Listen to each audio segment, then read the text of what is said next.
Hello hi दोस्तों, कैसे हैं आप लोग। उम्मीद करते हैं बहुत अच्छे होंगे, स्वस्थ होंगे, मस्त होंगे। स्वागत करते हैं अपने यूट्यूब चैनल में। तो हम आप लोगों के सामने एक गीत गाने जा रहे हैं, देवी पचरा गीत। और गीत कैसा लगा आप लोग कमेंट बॉक्स में ज़रूर बताइएगा।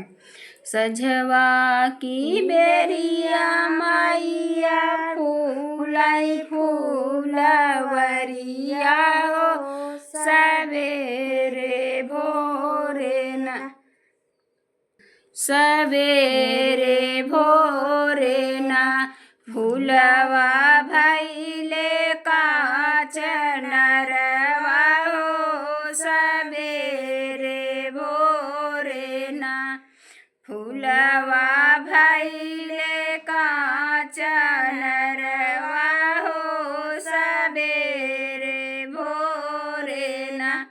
अच्छा अच्छा फूलवा अपने शीतला के चढ़ाऊ बयो, खराब फूलवाना रखबई बाँस कई डेलरिया हो, खराब फूलवाना रखबई बाँस कई डेलरिया हो, खराब फूलवाना।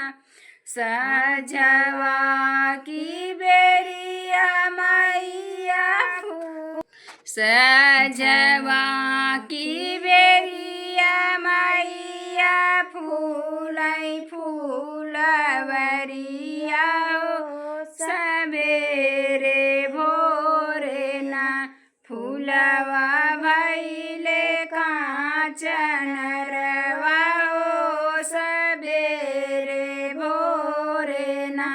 अच्छा अच्छा फूलवा अपने दुर्गा के चढ़ाऊ बयो, खराब फूलवाना रखबई बाँस कई डेलरिया हो, खराब फूलवाना। सजवा की बेरिया मैया फूलाई फूलवरिया हो, सवेरे भोरे ना फूलवा भैले कांच नरवा हो, सवेरे भोरे ना।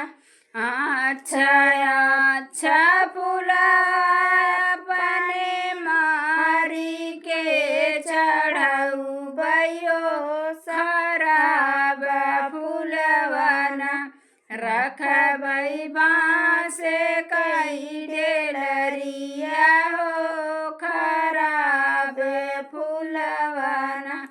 साँझवा की बेरिया मैया फूलाई फूलवरिया हो, सवेरे भोरे ना फूलवा भैले कांच नरवा हो, सवेरे भोरे ना।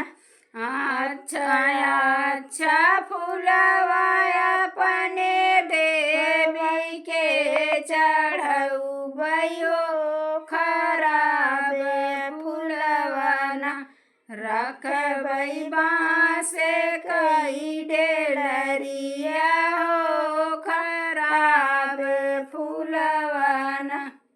तो दोस्तों ये गीत कैसा लगा आप कमेंट बॉक्स में ज़रूर बताइएगा। फिर मिलेंगे किसी नेक्स्ट वीडियो नेक्स्ट गाने के साथ। तब तक के लिए बाय बाय दोस्तों।